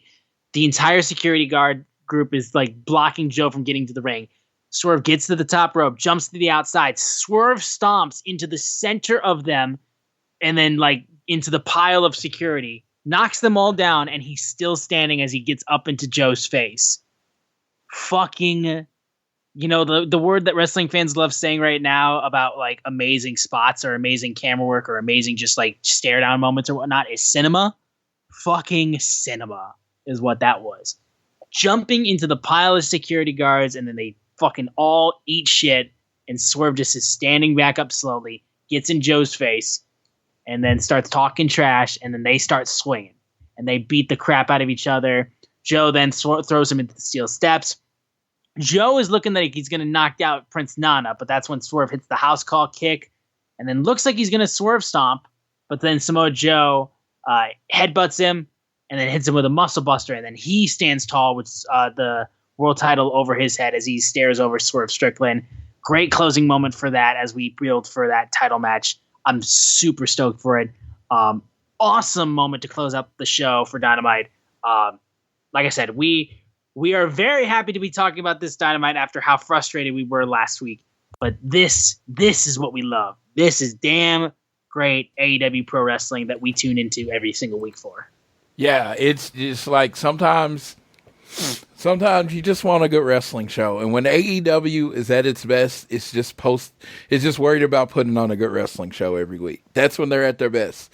Not the trying to get. I think they're always trying to draw ratings, but the ratings ploys, those type of things. No, just put on a good show every week. Put on a show that I can call my friends and be like, man, you really missed something on Dynamite this week. And, you should be watching it every week. Put on the show that, your other audience wants to tell their friends about. Last week, didn't really want to tell any of my friends about that episode. I was like, you can skip. I was like, we can forget about that. Yeah, you can skip this week. Let's watch another one. But last night was a banger. Lots of good matches, lots of good storytelling, perfect build, a perfect build to Dynasty. I'm looking forward title to match, dude. I'm so fucking excited. Exactly. And it's like they've done a really good job with Swerve and Joe getting ready for that match. And this is when AEW's at its best. 1,000%. 1,000%. So look, that was our review of AEW Dynamite for Rampage. Obviously, there's one segment that has been taped for Rampage that has been going around on Twitter regarding Ruby Soho and Cool Hand Ange. Did you want to talk about that, or do you want to No. Yeah. Honestly, it's everywhere. They spoiled it, so I don't feel bad. There's no match. I was just saying, there's no match for it. It's just a segment. Yeah, so, shout out to old Ruby. Ruby and, Cool Hand Ange. I almost said his real name. I didn't mean to. Just because I had looked it up earlier, I was like, this is pretty cool. Yeah, she announced that she was pregnant. Yeah. She's really real life pregnant. Not storyline, not any of this. She is real life pregnant. Ruby Soho. Yeah. Yeah, and then literally she's talking and I know this and that and the third and all that kind of stuff. And then Cool Hand Ange just shuts her up by just going in straight for making out with her and kissing her. And then there's a moment where there's a great video that a fan shot of her of Angelo just holding Ruby. And then just literally almost tears in his eyes, I'm gonna be a dad. So well done. Insane. Again, that it's legit. No, she's legitimately pregnant. But it's also still part of the storyline. It's that's weird wrestling shit, dude. But dude, so many people are so obsessed with this Rampage storyline that we've got between these two. It's so well done. It's so well done. Yes, absolutely. Yeah, no, God, I'm just happy for them. I know. God, she's just Ruby's one of the nicest people in the world. She deserves nothing but great things. It just seems like everyone you ever hear about just loves her, and she just seems like a good person. She's from Indiana, so she got to announce that in front of basically her home crowd. No, it was really cool, and it's something that. I can't say only happens on AEW because, I think Becky announced she was pregnant on WWE. Yeah. So I can't say it only announces, but whenever it happens, it's just a good feeling. It's not it makes you feel warm. Yeah, inside. yeah. It's not about ratings or any of that. It's real life and good things happening to good people. Yeah. I don't believe we got any matches teased for Rampage, actually. I don't know for sure. And if we didn't, I can look up the card when it was taped, but I didn't see them announce any. I do know the matches for Collision they announced was we're going to get the Elite versus Pac and FTR, of course, or the Trios match. We're going to get a bunkhouse brawl match between Bryan Danielson and Claudio Castagnoli versus Kyle Fletcher and Konosuke Takeshita. And then it was also just recently announced that another Trios match will be happening on Collision. It'll be Adam Copeland, Mark Briscoe, and Eddie Kingston versus Top Flight and Action Andretti. So those were all matches that were announced for Collision taking place this Saturday. Yes, it's going to be a banger card. I'm going to be 2.5 hours away in St. Louis. Wish I could go. Not going. Wish I could go. So, no, it's going to be amazing. It's going to be a great show. But good Lord, FTR, Death TR, as coined by Death TR is such a good name. By Mr. Dax Harwood versus the new elite. The new elite. And the new elite isn't complete. Because since the beginning, the elite has been 4 people strong, baby. So it's not complete. I think Austin's new favorite wrestler is going to be the 4th member of the elite. So we will see how that works out. No, my favorite wrestlers will be the people that have been reportedly signed to AEW that will kill the Young Bucks every single week, I hope. And it's MCMG, live in my good old mitten state. When they eventually sign and it's official that they're all elite, I will never love the Young Bucks again because my true favorite tag team will be in AEW for sign, not just for a one-off. They'll actually still be here. Yeah, pointing your hand. I love that part. I had no idea what they were doing when they would come out and do legit. that. And when they would come out and do that, I'd be like, why are they pointing at their hand? Are they going to slap somebody? No, dude. Like literally, when we were kids, me and Cindy, when we grew up in Michigan, like when you're a little kid, that they do actually tell you, it's like, like here's where you point to tell people like where you're from, it's a genuine thing Michiganders do. It's genuinely insane. Also, can I just say too, this is completely off topic, but when that news was reported about them seemingly being rumored to sign with AEW, my boys at Cultaholic, Jack the Jobber and Tom Campbell gave us a shout out because Jack was like, we taught him about the Michigan thing, about the hand thing, and they gave us a shout out on their video. So I've always supported Cultaholic since the day their fucking channel was created, since when they were part of What Culture and all that kind of stuff. So the fact that they gave me and Cindy another shout out, even though like we've been off there, we haven't been in their Discord or anything like that for fucking years. We used to mod for them, but then we got jobs. So they're all lads. Love them to death. Hope to see them again at another show. Yes. But what was I going to say? Oh, yeah. So they're pointing to where Detroit Pistons lose. That's where they're pointing. Shut up, Floyd. I just had to hear you right now. I just had to throw that out there because it's not necessary. That's a low blow, and you know it. It was absolutely a low blow. It was absolutely like when I heard like last Friday, or Sunday or whatever, 14-68 that they finished like. So they finished, with the worst record 2 seasons in a row. I think they're like one of the first NBA teams to do that. And I was like, and they do it on one of the years that literally this is considered like one of the weakest drafts in the last, like. Oh, yeah, no. Yeah, no. like, yeah. No. Yeah, we're going to draft some foreign guy that no one's heard of and that we hope to God is amazing. We could have had Wembanyama. We could have, but the fucking draft lottery hates us. Yes. We don't get anything. We got Cade Cunningham one time. We can't get any luck. And that kid is being driven out of this city because, my God, if I'm his agent, I'm getting him the hell out of Detroit. Yes. So, shout out to... But that doesn't matter, though. It's not the city where we've talked about the Pistons. The Pistons are dead to me, and they will be dead to me until Tom Gore sells the fucking team. It's the city where the NFL draft is this week. In a week. It's in a week. That's where that is. Show me where. And be like, show me where. No, I'm just playing. Show me where Eminem lives. There you go. I'll take that. Same spot. Yes. Yes, a lot of greatness. No. That's everything we got for Collision. But yeah, like I said, in terms of that report, I get to see Motor City Machine Guns hopefully officially all elite. I'm gonna be fucking gassed. So the whole thing is like I have the trip to Vegas. Next month. Well, I'm pretty much like, oh man, everything is going towards making the UK trip great.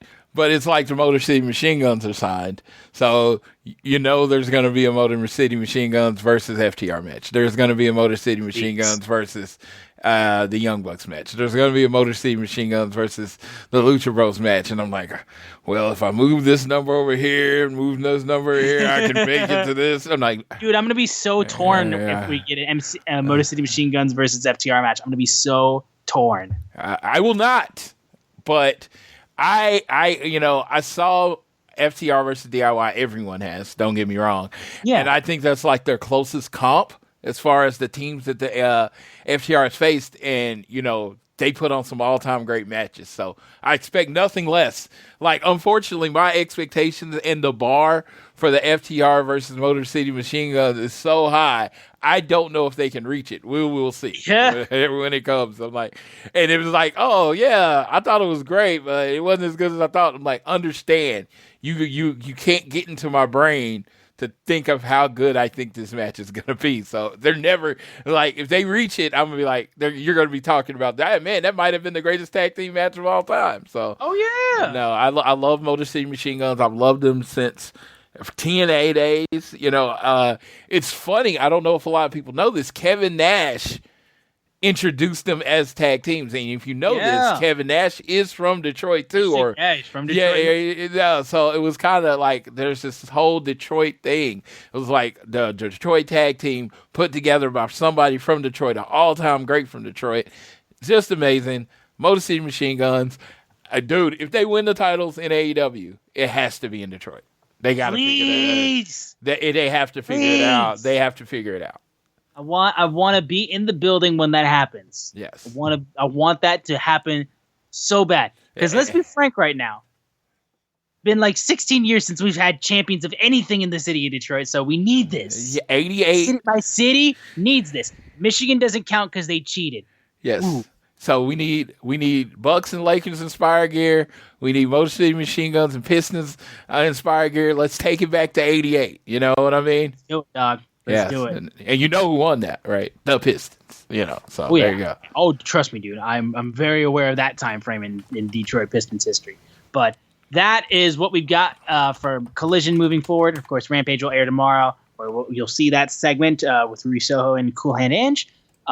And we'll go ahead now and do our Dynasty preview right now. We'll get the 0 hour matches real quick. Of course, we'll start with Trent versus Matt Sydal. Obviously, Trent just turned heel. Sydal, he got shared in the back. It'll be cool to see Sydal wrestle against Trent, but Trent won't get the win in this one. See, the thing about our show that's different is we don't do predictions. We do spoilers. So the rest of the show is a spoiler alert. You're going to know what's going to happen on Sunday because that's what we do. We got our finger on the pulse. I don't have to call Tony Khan because we're always thinking the same thing. So, yes, Trent wins this match. And I think he's going to do something extra vicious on Matt Sydal. Yes, and then there's a very possible chance he could get involved again as Orange Cassidy and Shibata face Shane Taylor and Lee Moriarty. Now, I don't know. This might be something that we actually disagree on. I think, honestly, Shane Taylor and Lee Moriarty, Shane Taylor specifically gets his win back, or either that or Shibata gets the pinfall victory. I'm in my own head about this one match in particular, and I don't know why, but just for the hell of it, I'll just pick Shane Taylor and Lee Moriarty out of shenanigans from Trent or something or whatnot. Yeah, I know. No, one of my favorites came back. His name's Anthony Ogogo. Somebody's catching a shot to the stomach. Boom! STP. STP. Yeah, baby. And then finally, the last 0 hour match, the Acclaimed versus Bullet Club Gold for the undisputed Trios Championships, AEW World Trios titles, and Ring of Honor 6-man titles on the line. And I will go Acclaimed on this one. I will go with the Acclaimed. I'm going to go with, we're going the opposite way. I think we get a returning juice box. I would love nothing more than that. And the Bullet Club Gold, the Bang Bang Game, come your first undisputed Trios champions. I would love if Juice came back. I would love that. So when they were shooting in the background of videos, and that's what I'm gonna say. The story's there because you've seen them in the backgrounds when they were recording videos. Yeah, I'll stick with the Acclaim just to have a different opinion because I feel like a lot of our predictions will be the same. This will be one of our differences. So we then move on to the main card. We have Hook versus Chris Jericho. I mean, listen, if it's for the FTW Championship, if Hook just wins again, I don't understand what the fuck we're doing with Jericho if he just keeps losing to Hook and calling himself the Learning Tree. Yeah. So just because, if you're going to make this feud even matter a little bit, I mean, Jericho has to win. So I'll go with Jericho. And this is going to be a theme for the 0 hour. He is going to win. This isn't 0. This is the main card. No, this is the main card. He is going to win with the return of Sammy Guevara. Alrighty then. He's someone that has actually sat under the Learning Tree of Jericho, so it goes with the storyline. Boom. There you go. The AEW Continental Championship on the line between Kazuchika Okada and Pac. This match will be a fucking slug, amazing match. I can already tell this could be one of the matches that steals the show. Okada will retain, but it'll be a damn good match to watch. Yes. Yeah, Okada. I mean, he might have this title for 2 years. It's very possible, dude. He's at least gonna have it until the next C2. And seriously. But with Pac and Okada, it's this is a dream match for some people, but it's like I don't know. I think it's kind of a classic rule, so maybe it's 20 minutes. This might be the best match on the card. I mean, in a card, steal the show. In a card that has the GOATs going against each other, this could end up stealing the show. Yep. And then I took Okada. Yeah. Okay. Yeah, you picked Okada. Yeah, we earned it. Yeah. But so the tag team championships in the final of the tournament in a ladder match, Young Bucks versus FTR. I am legally binded to not vote for Young Bucks in anything going forward. They will not win. I'm picking FTR. They will not win because this company hates me. More specifically, the EVPs hate me. But I will pick FTR out of spite. They will not win. Young Bucks will win, but FTR, I'm picking them because fuck you. I have been saying this since literally the second they announced this tournament. I want FTR to win. Everyone knows I want FTR to win. But I'm always thinking about what's best for AEW and the tag team division. I think right now the tag team division needs the Young Bucks. I think when you look at establishing a title in the history of wrestling, of trying to get it back to where this tag team title would be, having a bad guy, heel, whatever you want to call it, antagonist as the top person in your company with a bunch of good guys chasing is always the strongest story. I mean, the WWE literally built its Renaissance era on a dominant heel champion that no one could beat. So I think the Young Bucks can do that for the tag division, and you'll have FTR and the Motor City Machine Guns and Top Flight all chasing, and I think that's where you want to be. And then have Motor City Machine Guns come out, beat the shit out of the Young Bucks, and then you tease that, and then I'll be happy and not miserable during this match. Oh, dude, I truly believe at the end of whoever wins, you're going to hear the Motor City Machine Gun music, whatever music they use, and they're going to come out and, do the machine gun point at the Young Bucks or FTR, depending on who it is. It's going to be the Young Bucks because, again, they hate me. Mm-hmm. Next up, International Championship between Kyle O'Reilly and Roderick Strong. Love the fact that we got Kyle O'Reilly back. I think these guys could really slug it out. And I will stick with Roderick Strong to get the win, just because we need Undisputed Kingdom to just still be dominant while we wait for Adam Cole to get healed up, because I mean we just need that to be the case, because we need them to look dominant, because they're a huge faction that we need them to be successful. So Roderick Strong. Yeah, Roderick Strong. All the way, 100%. Yeah, I originally thought this is where MJF comes back, but I don't think that anymore. I think they're going to hold off on MJF. No, they'll hold back, yeah. We'll have a trios match between Adam Copeland, Eddie Kingston, and Mark Briscoe versus the House of Black. My instinct is go to the team that's actually named, not just the three guys that are teaming together. But I will stick with the baby faces. I'll say Copeland, Kingston, and Briscoe get the win. I want to be even more specific. I think Malachi Black kicks and pins Adam Copeland, setting up their TNT feud. Okay, there you go. I'll stick with the baby faces just to be different. AEW Women's World Championship, Timeless Toni Storm versus Thunder Rosa. I still think. I don't know if Mariah May costs her here or if it happens later. I'm gonna stick with Timeless Toni Storm. I can't bet against her, even though I love Thunder Rosa. I'm gonna stick with Timeless Toni Storm. You know what? I think they've done a good job with Thunder Rosa, but it feels like a build towards a loss. It does not feel like a build towards a win, and I feel like it feels like a build towards a loss with Deonna Purrazzo having something to do with it. So. Yes, if you ask me, 100%, I think, 100%, I think this match goes to Timeless Toni Storm. All right, Julia Hart versus Willow Nightingale for the TBS championship. All my money, I'm going all in, all my paycheck, right to it, Willow Nightingale. Let's do it. And then we'll set up for fucking Willow Nightingale versus Mercedes Moné at Double or Nothing for the TBS title. That shit will be a fucking banger. Banger. So I will stick with you with that. I will go with Willow Nightingale. Yes, Willow. She deserves it. Bryan Danielson versus Will Ospreay. My God. My God.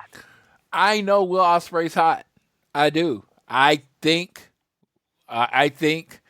you go Bryan Danielson. Okay. And then you build to Will Ospreay versus Bryan Danielson 2 at Double or Nothing. Yeah, this does not seem like a feud that they're going to do one time. Yes. Like a match, a one-off match for a feud. This seems like something that they want to do like Brett and Shawn levels. So, you know what? Honestly, I was thinking Will Ospreay first, but then I was like, they don't want to do this match one time. You want to do this multiple times. So we'll go with Bryan Danielson as the winner, as the first one. The experience gets the win over the youngin. This is my thought process, too. This has been my thought process. If Will Ospreay beats Bryan Danielson, the only natural place for him to go is after the world title, right? Yes. If he loses, you slow him down, then you can build to the all-in match, which I think he's going to main event all-in. Oh, 1,000%. So I'm very much excited for that. Then final match, the AEW World Championship match. Samoa Joe, Swerve Strickland. Give Swerve his due. It's time. It's time. It's time. Joe's been a absolutely steady hand with the title. Love him to death. It's Swerve's time. Yeah. He is the hottest thing in the company. He needs to be world champion.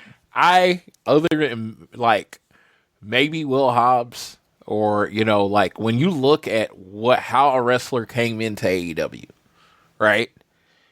Physical size, right? Promos, right? The music with the Prince Nana. I don't think you can say they talked about back in the day, they talk about the WWE machine and how they make stars. This is AEW's example of this. I don't think at any point in Swerve's career has anyone saw what is happening right now. Because I don't think WWE lets him go if they see this. They don't see this in him. He saw it in himself. Tony Khan co-signed and saw it in him. And he has, through just everything, has presented himself in such an amazing way. If you asked me, Keith Lee or Swerve, when they were tagging together, there was no doubt in my mind, Keith Lee. No doubt in my mind. Now, it's like Swerve has done all of this and has elevated himself. I could honestly say, when I used to watch Swerve, I'm like, well, he's a good wrestler. And I just kind of shrugged my shoulders. Well, he's a good wrestler. You know what I mean? I did not see this in him. He is the person that should be carrying the ball. And when they give him the ball, I want to see him everywhere. I want to see him on whatever shows that you can book him on, whatever the audio you can get him on, get him. Let him truly be the face of your company. Because I think he has the charisma. He has the interview skills. He has everything to be this face of AEW in what this is almost like a chapter 2 of AEW. Yeah, I think this is the moment. It's his time. 1,000% the moment. And I will go crazy for it because Swerve has so deserved it. He has done spectacular stuff. The dude is a star. And I cannot wait to see his coronation. I think it's going to be incredible. And most importantly, I get to be there for it in the arena. And like I said, it's funny. I went to Revolution and they announced them, and I was like, they announced Swerve, and I'm like, oh, okay, cool. That's like, oh, cool. Swerve's house. He has a chant. Like I said, I'm like, I'm never going to be one of those people that come 3 hours later and be like, man, I've been there since the beginning. No, I haven't. He changed my mind. He changed how I felt about him. He broke his ceiling, and now I don't think there is one for him. No, there's not. So yeah, I can't wait for this. I will say, actually, as we're recording this, Tony Khan did tweet out another match that is happening for Rampage this Saturday. I'm sure it was included in the spoilers, but they're doing it's called the High Flying 420 Elimination 4-Way between Commander, Isaiah Cassidy, Lee Johnson, and RVD. So it's 420, and they're putting RVD on Rampage. Oh, God wow. Bless. Yes. God bless. So Rampage, there's no spoilers for Rampage. Yeah, that's right. Yeah, because Rampage is actually going to be on Saturday this week. On Saturday, yeah, because of the it's going to be on the same day as Collision. So it's you get at least 6.5 hours of AEW wrestling this. Because you get 3 hours of Rampage Collision combo on Saturday night. Then you get the pay-per-view on Sunday night, which has never ran less than 4 hours. Yes. So there you go. Exactly. So I guess the thing with Ruby Soho and Angelo will be used later down the line or something. Yes. So regardless, yeah, that match was just announced literally from Tony Khan like 17 minutes ago. Yeah. So. But yeah, that is going to do it for this episode of All Things Elite. I believe we covered everything, and cannot wait for AEW Dynasty. It's going to be spectacular. Guys, thank you so much for tuning in to this episode of All Things Elite. We hope you guys enjoyed Dynasty this Sunday. If you do enjoy the podcast, please support us by downloading this fine show and leaving a rating, reviewing, and subscribing, and doing all that type of stuff, and sharing us around with your friends, family, coworkers, whoever you choose to. And follow us on Twitter. We are at AET Elite Pod on Twitter. You can also follow at Social Suplex, who make this show possible. Check out all the other shows they have on their network. I am at Austin Sumowitz, SZUMOWICZ. And Floyd is at Floyd Johnson Jr. on Twitter. With that, again, hope you all enjoy Dynasty. I will pass it off to Floyd so he can take us home for this episode of All Things Elite. Apparently, Taylor Swift has a new album out, so... The Tortured Poets Department. I'm literally just going to go off and listen to it. My cousin is the biggest Taylor Swift fan. I am an Ed Sheeran fan. I am contractually obligated to like Taylor Swift, at least a little bit. So I will be listening to it. I'm very intrigued. She's got a song with Post Malone on there, actually. I mean... That's a bit surprising.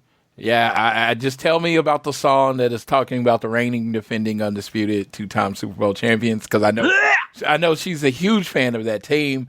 So go ahead and listen to Taylor's album. I will honestly never listen to it. It's just not for me. Not for me. But to all of you, go enjoy Taylor. Swiftie Nation, stand up, because Swiftie Nation, Chiefs Kingdom, pretty much same thing now. Pretty much same thing. So come on.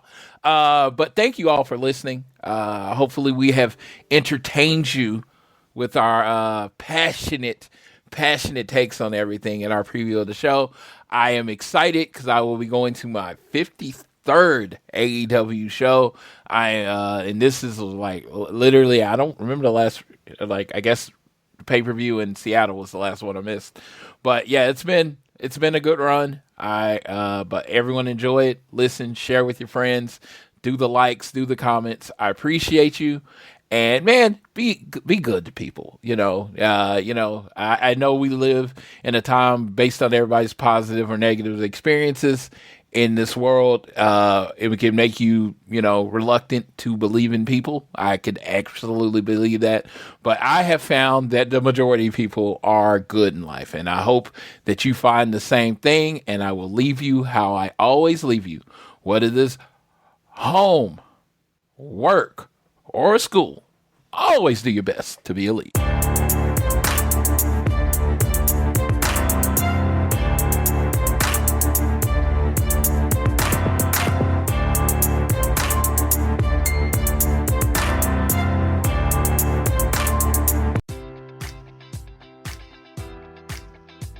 Enjoy all your favorite sports like never before at BetMGM. Sign up using code Hawkeye and receive up to $1,500 back in bonus bets if you don't win your first bet. When you register with BetMGM, you'll get instant access to a variety of parlay selection features, live betting options, and the best daily promotions in the business. And with BetMGM at your fingertips, every play and every game matters more than ever. Remember to use code Hawkeye and receive up to $1,500 back in bonus bets if you don't win your first bet. Place your money line, prop, or parlay bets with the king of sportsbooks today. BetMGM and GameSense remind you to play responsibly. BetMGM.com for terms. 21 plus only. Iowa only. New customer offer. Subject to eligibility requirements. Rewards are non-withdrawable bonus bets that expire in 7 days. Please gamble responsibly. Gambling problem? Call 1-800-BETS-OFF.